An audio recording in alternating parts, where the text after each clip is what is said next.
livro de Mateus, capítulo de número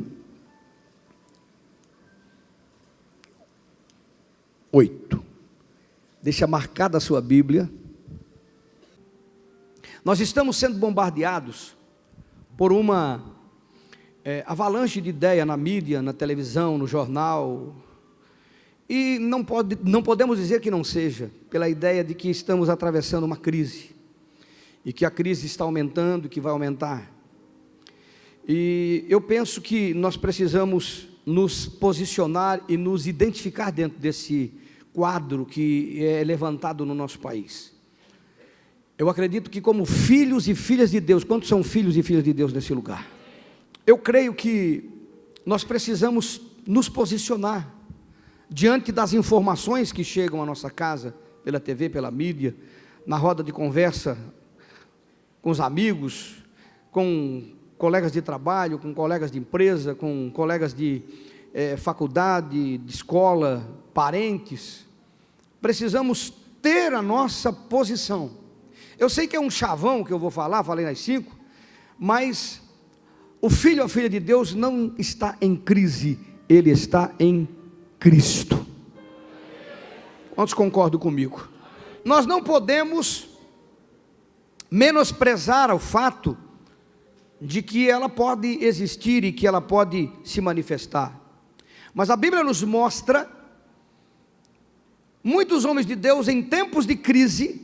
A Bíblia nos mostra Deus fazendo a diferença na vida deles. A Bíblia nos mostra Abraão sendo um vencedor em tempo de crise.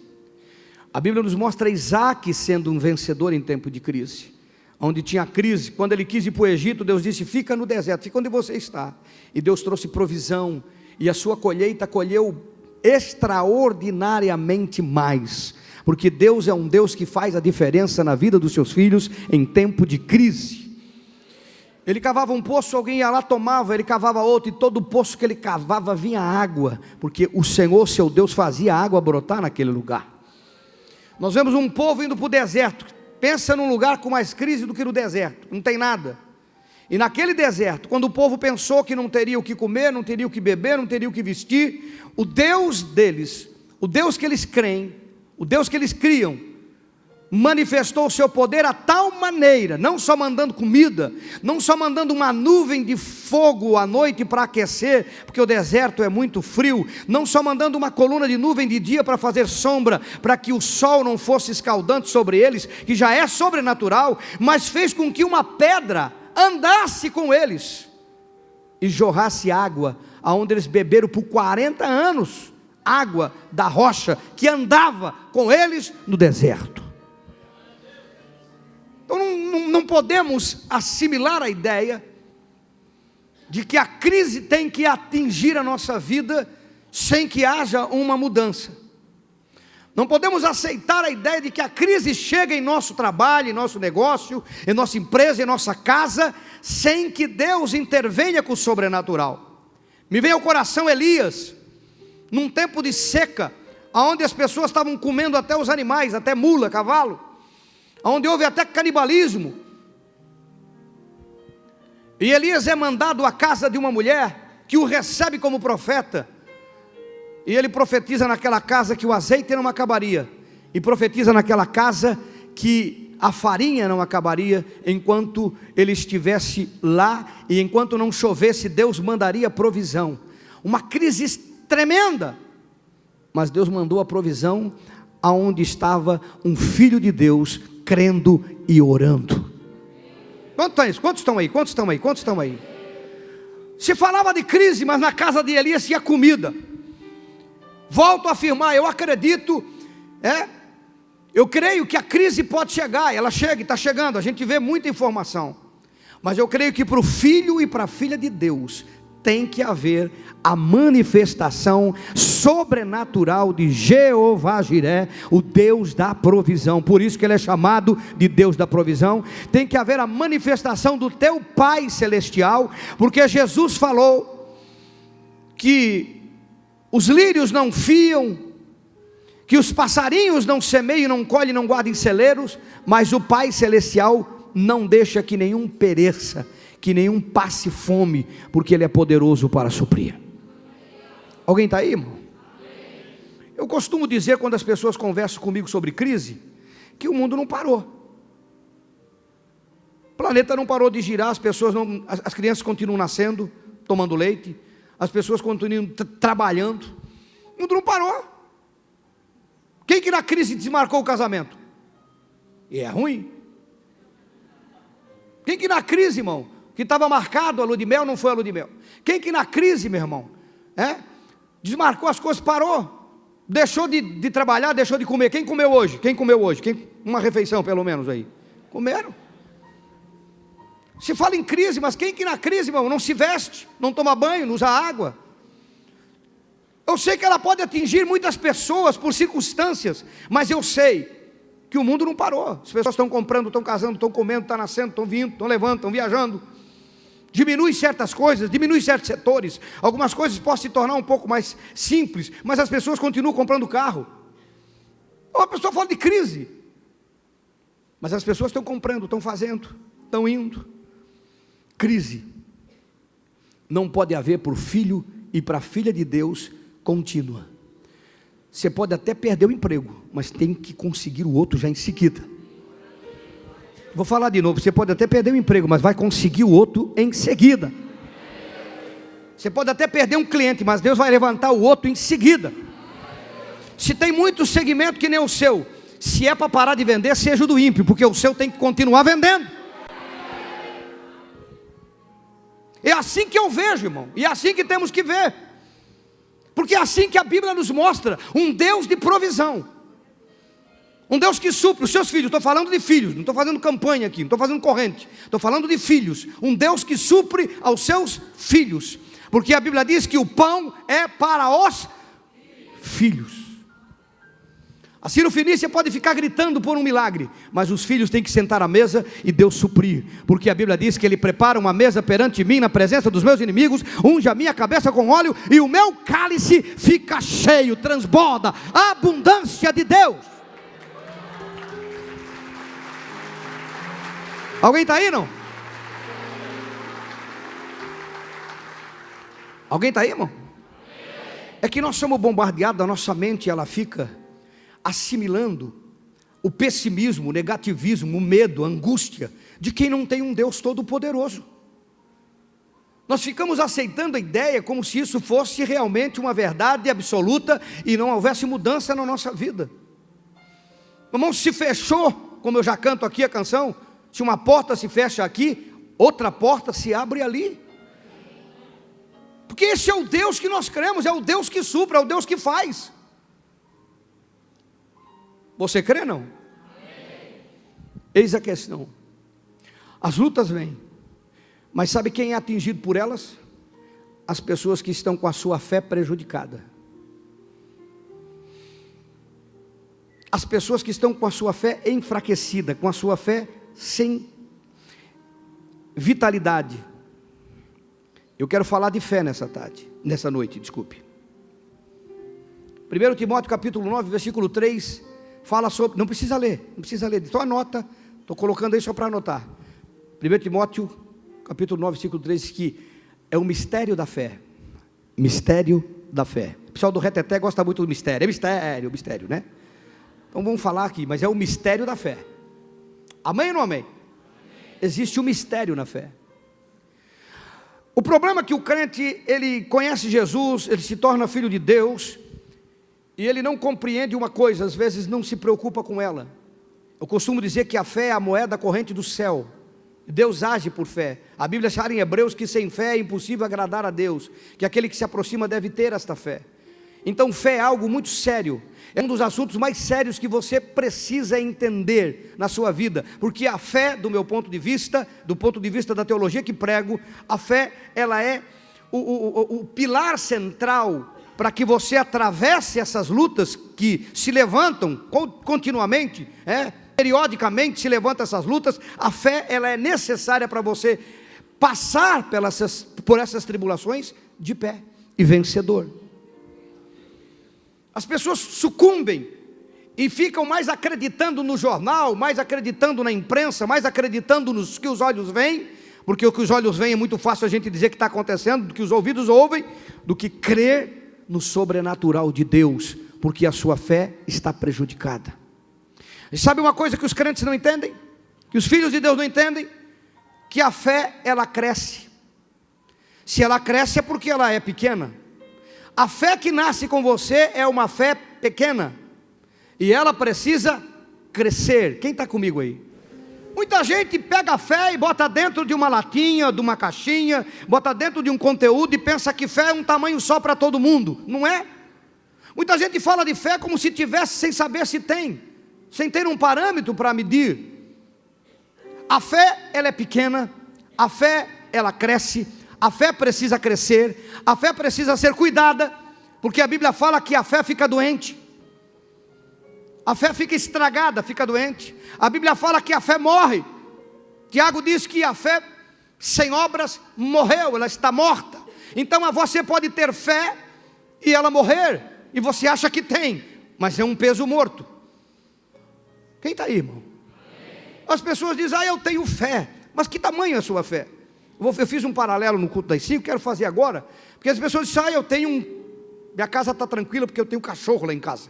Que bom, é? Que cachorro é o seu? O meu é um pincher. Tem cachorro, tem ou não tem? Adianta de alguma coisa, não? Então a pessoa diz que tem fé, mas às vezes é uma fé pequena, uma fé que não resolve, não acontece. Mas quando pergunta para ela, você tem fé? Tenho, mas não funciona. Ou está doente?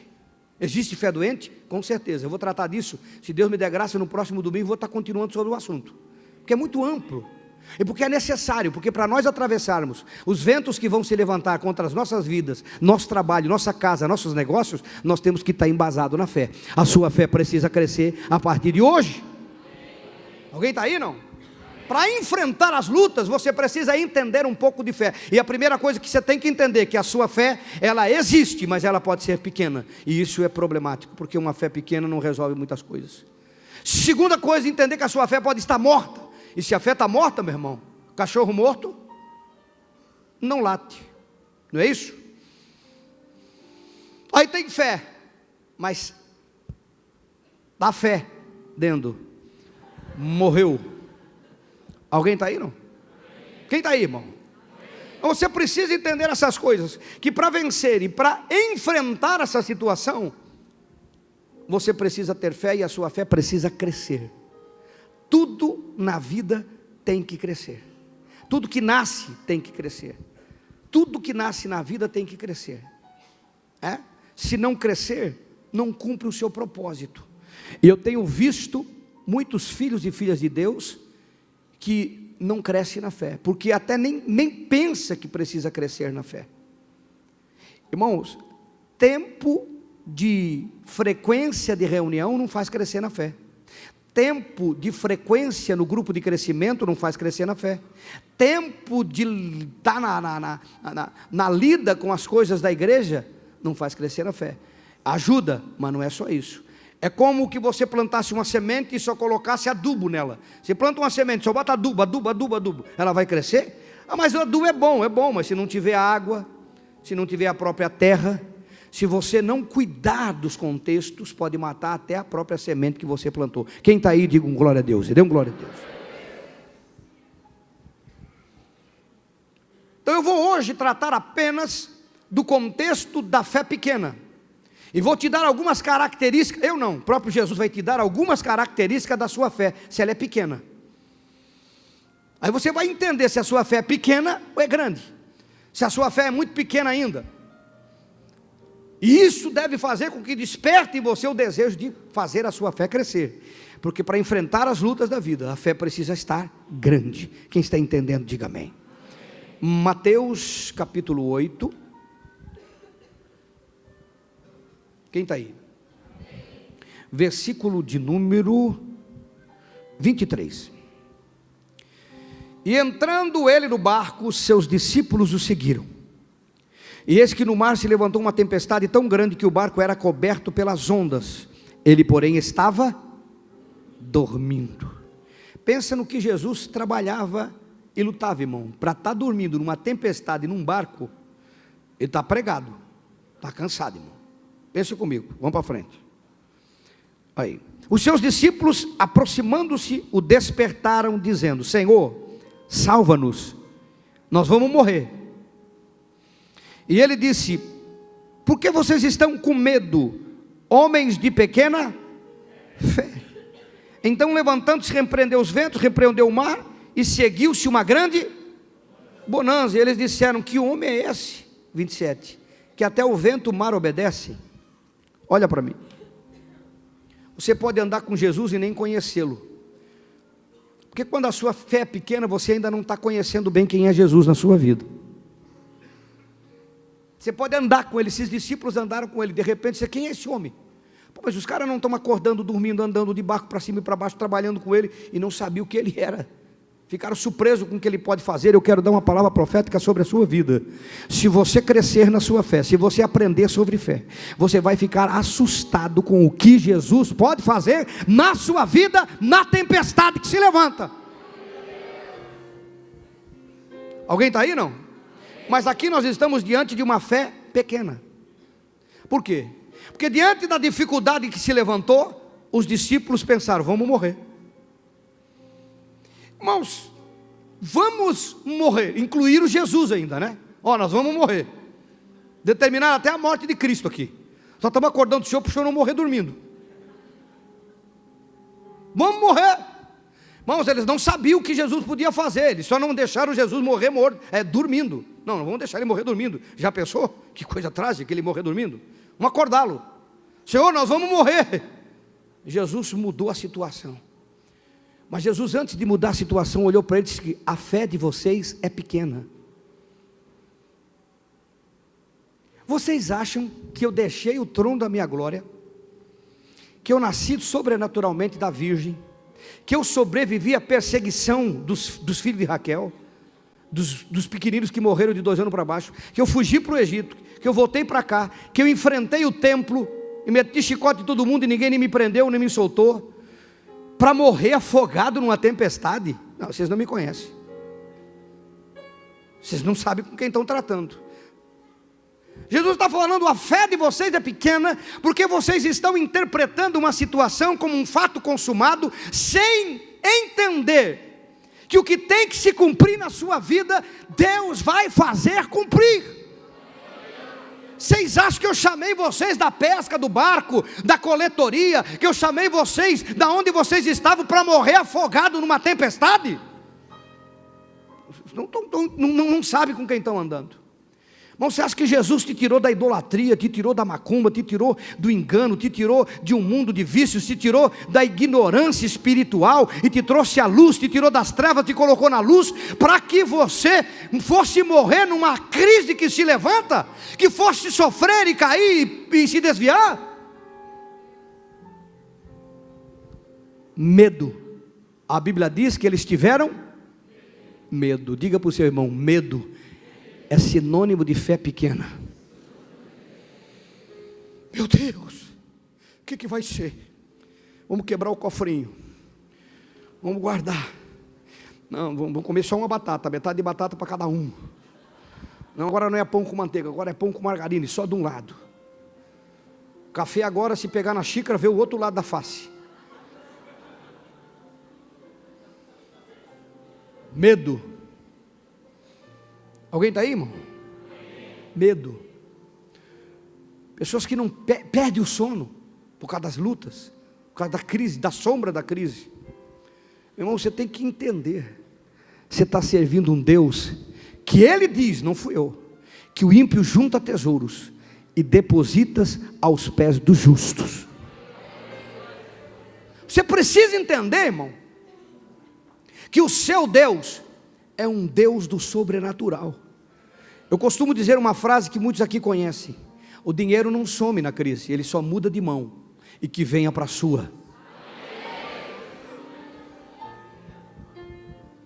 Dinheiro não acaba, ninguém tocou fogo, jogou fora, ele só está mudando de mão na crise, e que venha para a sua.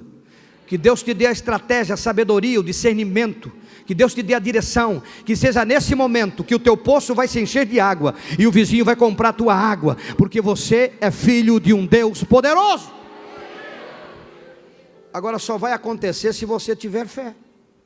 Agora, uma fé que tem medo, uma fé que acha que vai perder tudo porque a tempestade se levantou, essa é uma fé pequena. E fé pequena não alcança o sobrenatural de Deus. Jesus disse: a fé de vocês é pequena, pessoal. Você acha que eu vou morrer nessa luta aí? Não, vocês precisam me entender. Vem cá, vou mostrar uma coisinha para vocês. Cala a boca. Não é tu, Valdir, é o vento. Cala a boca, vento.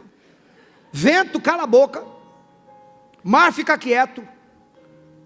Eu queria ver a cara dos discípulos. E esse homem? O cara fala com o vento, fala com o mar. Creia que você vai ver coisas que você não viu ainda, que Jesus faz a favor da tua vida. Diga para o seu irmão: fé pequena é medo. Medo é sinônimo de fé pequena. Diante das dificuldades, se você se coloca atrás do medo, meu irmão, você se coloca atrás de uma fé pequena. Eu vou acompanhar só Mateus para ser fácil, para ser rápido para nós. Capítulo 14 de Mateus. É Jesus que está falando conosco aí, viu? Eu só estou traduzindo aqui. Capítulo 14 de Mateus, quem encontrou diz amém. Ó, capítulo 14 de Mateus. Aqui, ó.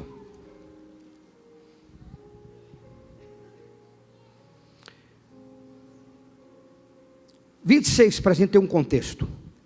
E os discípulos, vendo, andando sobre o mar, assustaram-se, dizendo: é um fantasma. E gritaram com medo. Jesus, porém, lhes falou logo, dizendo: tende bom ânimo, sou eu, não temais.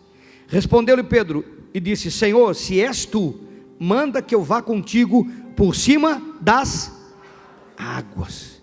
E ele disse: vem. Glória a Deus. E Pedro, descendo do barco, andou sobre as águas para ir ter com Jesus. Quem está aí? Mas sentindo o vento forte, teve, e começando a ir a fundo, clamou dizendo: Senhor, salva-me.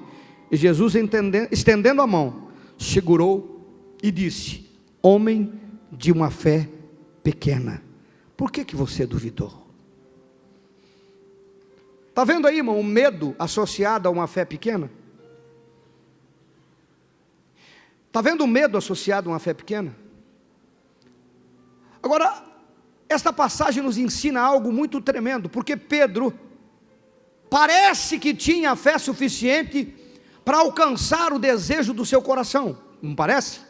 Ele estava lá, Jesus aparece no breu da escuridão, no mar da Galileia, os discípulos olham aquele vulto andando sobre as águas, começaram a berrar que nem um desesperado: é um fantasma, é um fantasma, é um fantasma. Nunca vi tantos homens com medo de fantasma.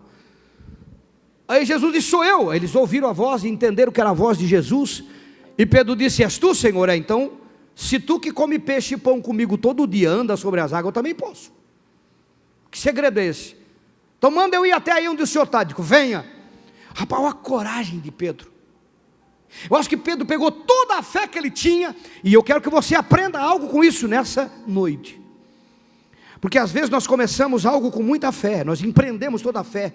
A gente ouve uma palavra, a gente ouve uma mensagem, uma palavra profética, a gente é tocado pelo Espírito Santo, e toda a fé que a gente tem, a gente bota tudo de uma vez num cartucho só. Pedro pegou toda a fé que ele tinha, botou num cartucho só, e desceu do barco e disse: eu vou. Meu irmão, ele foi e ele andou sobre as águas.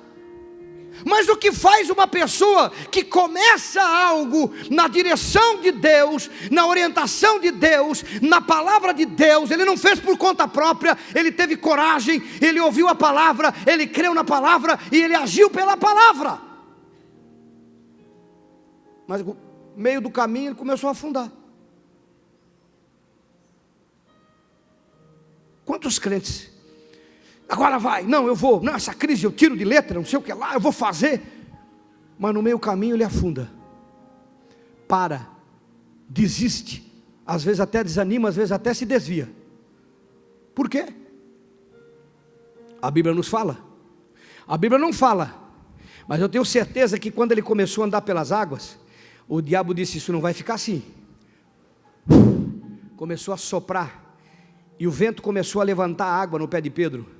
Ele foi enganado pelas emoções e não teve estrutura e a fé suficiente para entender que o que Jesus fala, Ele não volta atrás. Vocês acompanham comigo? Estão acompanhando? Vem comigo, sai daí, entra comigo no mar. Você está andando sobre as águas, de repente começa a molhar o pé e vir água na canela. Você pensa o quê? Eu estou afundando. Mas não estava, era a água que estava subindo. O diabo estava dando uma soprada com o vento. E ele pensou, não dou conta, isso é impossível. E ele tirou os olhos de Jesus, colocou os olhos nas circunstâncias. Meu irmão, ele não teve a fé suficiente, por quê? Porque ele empreendeu toda a fé para começar. Mas a sua fé era? Esquece, eu só estou pregando, estou mostrando algumas circunstâncias de fé pequena, que tem a ver com o medo, e tem a ver com o fato de você começar algo, e se não tem fé suficiente, fica pelo meio do caminho. Quantos crentes começam algo e ficam pelo meio do caminho? E ainda querem culpar a Deus? Eu saí do barco, eu andei, mas eu afundei. Jesus, tu me chamou para afundar? Não, Jesus não chamou para afundar. Você que creu no vento e que creu na força do mar, ao invés de continuar olhando para ele, mas a sua fé não estava suficientemente do tamanho da necessidade que você empreendeu. Alguém está aí? Pedro, ele teve medo e ele não teve fé suficiente. O que isso nos ensina, irmão? Olha para o seu vizinho e diga para ele assim, ó, se começamos algo com uma fé pequena, corremos o risco de não terminar.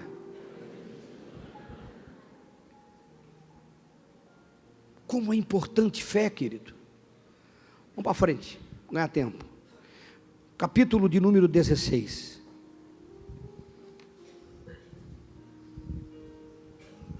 Quem está aí? O versículo de número 5. Passando seus discípulos para o outro lado, tinham se esquecido de trazer. E Jesus disse-lhes, eu advirto vocês, acautelai-vos do fermento dos fariseus e dos saduceus. E eles falavam entre si dizendo, é porque nós não trouxemos pão?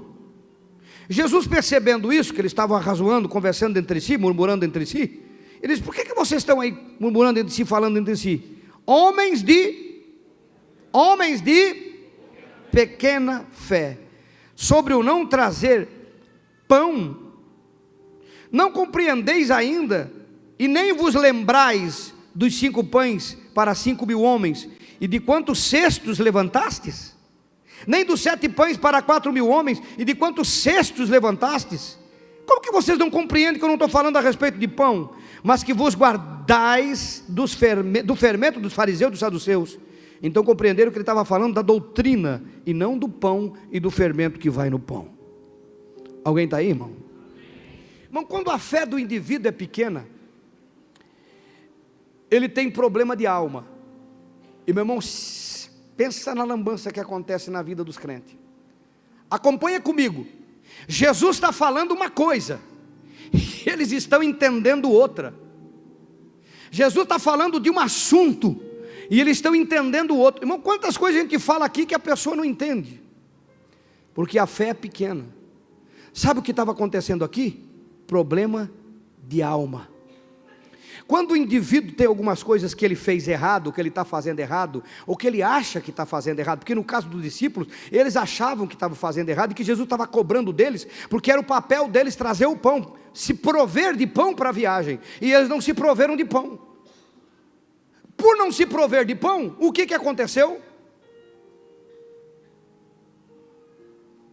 Faltou pão, do ponto de vista deles. Jesus, olha, toma cuidado com o fermento dos fariseus, dos saduceus. E tipo, será que ele deu essa barretada para nós, essa indireta, que ele está pegando assim de tabela com a gente, porque a gente não trouxe o pão? Pô, que chato, para não trouxer o pão, agora como é que ficou a nossa situação? E Jesus começou a ver a murmuração entre eles, porque o indivíduo que tem problema de alma, tudo que se fala para ele é para criticar. O indivíduo que está fazendo alguma coisa, ou que deixa de fazer alguma coisa, que do ponto de vista dele, tudo que se fala com ele parece estar acusando ele, apontando o dedo para ele. Já viu aquela pessoa desconfiada na reunião? Olha para o seu irmão, porque parece que tudo é com ele, problema de alma. Quem está aí? Quem está aí? Quem está aí? Quem está aí? Os discípulos, não, ele falou do pão, a gente não trouxe pão. Jesus olhou para ele e disse: ô, pessoal, toda pessoa com problema de alma, ela esquece do que Deus já fez na vida dela, sabia? Está ali. Pessoal, vocês lembram? 5 pães, 2 peixinhos, nós alimentamos 10.000 pessoas. Vocês lembram? 7 pães, nós alimentamos 4.000 homens. Vocês acham que eu estou cobrando o pão de vocês? Vocês acham que o problema meu é pão? Pão eu multiplico, meu. Pão eu dou jeito. O que eu não posso é fazer com que vocês não ouçam o erro da doutrina dos fariseus e dos saduceus, que é o fermento deles que mistura massa. Vocês acham que eu estou cobrando de vocês coisas que eu posso fazer pela vida de vocês? Não estou cobrando isso. Meu irmão, dentro dessa crise, Deus não vai ficar jogando na sua cara aquilo que você não fez, ou deixou de fazer, ou está errado, deixou de estar errado, nessa tua mesmice de alma, achando que Deus não vai te abençoar, porque você tem alguns defeitos. Deus não está olhando os defeitos da tua vida, Ele vai entrar com providência. O que Ele quer é que você cresça na sua fé. Fermento dos fariseus e fermento dos saduceus é a doutrina, é a ideia, é o que você ouve aí fora, é luta, é crise, é escassez, é sofrimento, é luta, é tribulação, é desemprego, mas você não deve dar ouvido à doutrina que é pregado dessa forma, porque você é filho de um Deus vivo, poderoso, de um Pai que provê para a sua vida. Ele disse: você está preocupado com pão, meu irmão? Eu multiplico o pão, é eu que faço acontecer o sobrenatural. Mas quando a pessoa tem a fé pequena, ela prefere acreditar que Deus não vai fazer por ela. E prefere acreditar que Deus não está fazendo porque ela fez alguma coisa de errado, deixou de fazer alguma coisa.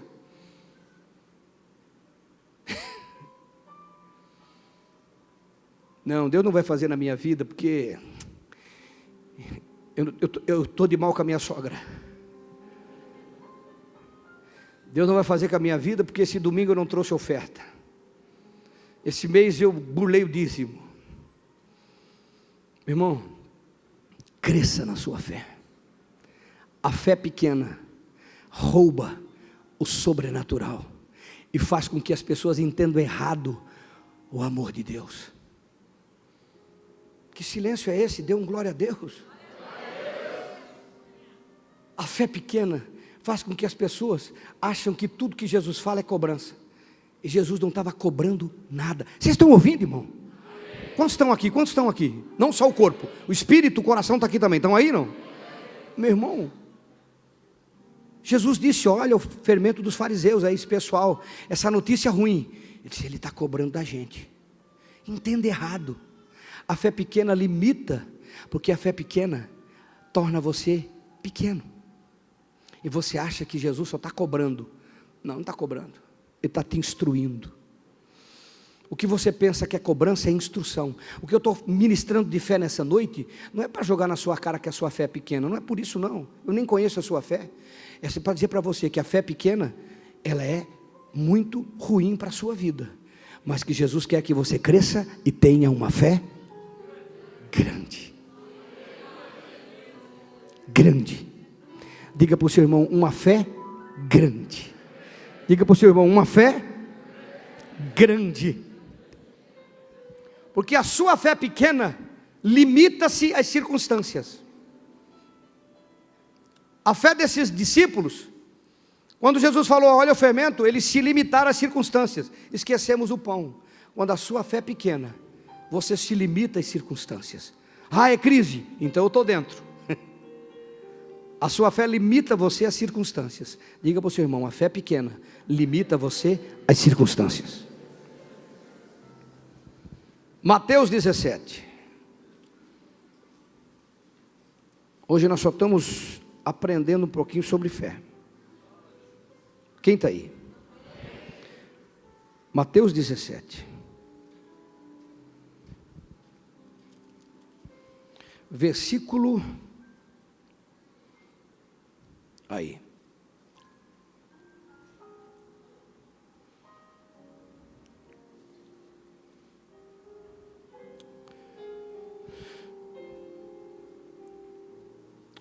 Para a gente ter contexto. Senhor, tem misericórdia de meu filho, que é lunático e sofre muito, pois muitas vezes cai no fogo e muitas vezes na água. Eu trouxe aos teus discípulos e não puderam. Jesus respondendo disse: ó geração incrédula. Ele acrescentou um adjetivo aqui de perversa. Até quando estarei eu convosco? Até quando eu vou sofrer essa incredulidade? Traz o menino aqui. Expulsou o demônio que saiu dele, e desde aquela hora o menino ficou curado. Então os discípulos, aproximando-se de Jesus em particular, disseram: por que não podemos nós expulsá-lo? E Jesus lhes disse: por causa da vossa incredulidade, da pouca fé. Porque em verdade vos digo que se tiverdes fé como um grão de mostarda, vocês vão dizer ao monte: sai daqui, vai para lá, e ele vai sair daqui e vai para lá, e nada vos será impossível. Eu quero começar dizendo para você que a religião botou na sua cabeça que você tinha que ter a fé do tamanho de um grão de mostarda. Não, a minha fé é do tamanho de um grão de mostarda. Mas a fé do tamanho de um grão de mostarda não resolve nada, é pequena. Ele não diz que é do tamanho, ele está dizendo que você tem que ter uma fé como um grão. Como é que é um grão de mostarda? Começa pequeno, mas se torna grande. Então discirna isso, entenda isso. Agora o fato aqui, para você compreender, Jesus pegou 3 dos seus discípulos, Pedro, Tiago e João, e subiu o monte da transfiguração. Ficaram no monte, e os demais ficaram embaixo do monte. O fato é que aqueles que ficaram embaixo do monte começaram a dizer assim: pois é, né? Nós somos do segundo plano, né?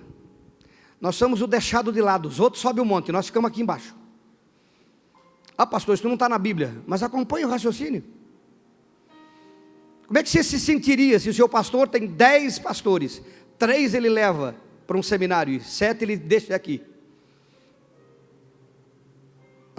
Como é que você se sente quando o líder só pede para os demais orar e você nunca pede? Eu não posso subir para ser líder, né? Sempre tem que ficar aqui embaixo. Eu não posso subir para ser supervisor, eu sempre tenho que ficar aqui. Eu não posso subir para ser coordenador, eu sempre tenho que ficar aqui. Eu nunca tenho oportunidade, nunca me deixo subir no altar para cantar uma canção. Tudo eu. Alguém está aí, irmão? Esses discípulos estavam embaixo. E quando a pessoa está embaixo, ela tem um problema de alma. Ela começa a aceitar que ela não é capaz. E foi por isso que aquele homem trouxe o filho para os discípulos, que já tinham expulsado muito demônio, e eles esbarraram nesse. Por quê? Porque eles estavam se sentindo incapazes e pequenos, porque eles estavam se sentindo desprivilegiados, porque Jesus parece que estava tratando melhor os outros 3 do que eles. Por que todo mundo não subiu o monte? Por que só 3? Alguém está aí, irmão? Alguém está se identificando aí, não? Por que só 3? Por que só fulano? Por que o pastor só fala com fulano, só fala com ciclano, nunca fala comigo? E daí, irmão? Daí trouxeram um endemoniado, um problema, e eles foram expulsar o demônio, mas com um coração ferido, com alma problemática, porque não entenderam o que estava acontecendo ali. E ainda Jesus, quando desceu do monte, disse: não conta para ninguém, não fala para ninguém, só depois que eu ressuscitar. Ainda ficou um segredo. O que vocês viram lá? O que aconteceu lá? Não posso contar. Aí ficou mais exclusivo ainda, né? Não posso falar. É que nem a volta do encontro, não posso contar, tem que ir no encontro. Aqueles homens foram expulsar o demônio com um coração problemático na alma, e não tinham fé suficiente. Por que a fé deles estava debilitada? Porque a alma deles estava ferida, machucada, a autoestima deles estava prejudicada. E por que eles tiveram a alma prejudicada e a autoestima prejudicada? Porque a sua fé era pequena. Porque se eles crescem e entendesse que o Jesus que levou 3 ama os outros que ficaram, que não há distinção, apenas propósito naquilo que é feito, ele não tinha problema nenhum de expulsar demônio, expulsava o demônio e pronto. Mas naquele momento, eles foram expulsar e não se sentiram capazes, autossuficiente. É o que acontece com muito crente. Não, porque eu sou muito pequeno. Não, eu sou muito isso, eu não vou orar por enfermo, eu não vou orar, eu não vou expulsar demônio, não vou orar por isso, eu não vou orar por provisão, eu não vou pedir porque eu sou pequeno, não sou nem líder, nem oro, nem sei, conheço tão pouco. Eu começo a se autoflagelar e achar que isso agrada a Deus. Isso é fé pequena. Você não crê que o Deus que te chamou o outro, que chamou o outro, chamou você? Ou Deus te chamou para te envergonhar? Deus te chamou para te tratar com distinção? Você foi salvo para ser pisado pelos demais crentes? Foi salvo porque Deus não tinha outra coisa para fazer na vida, então veio e te salvou? Não, o mesmo Deus que chamou a mim, que estou aqui no altar, chamou a vocês até o último banco desta igreja. O mesmo Deus que chamou alguém que está líder agora, que está coordenador, que está supervisor, como disse, chamou você para que você cresça, para que a sua fé não fique nesse tamanho, mas seja uma fé que evolua, que cresça e que cumpra o propósito de Deus nesta geração. Quem está aí comigo, diga glória a Deus. Venha a crise que vier, irmão, levante-se a tribulação que se levante, a promessa de Deus para a sua vida. Quantos creem nessa promessa? Eu vou contar uma, levante a sua mão, vou profetizar sobre a tua vida. 1000 cairão à tua direita, 10.000 cairão à tua esquerda, e tu não serás atingido, somente olharás e verás a sorte do ímpio, porque você é filho de um Pai poderoso. Creia na promessa, e não se coloque como coitadinho, pequenininho, infeliz. O problema é que a sua fé está pequena. Se há medo, se há dúvida, a sua fé é pequena, e você precisa crescer na fé. Fica de pé no seu lugar. Vou orar por você.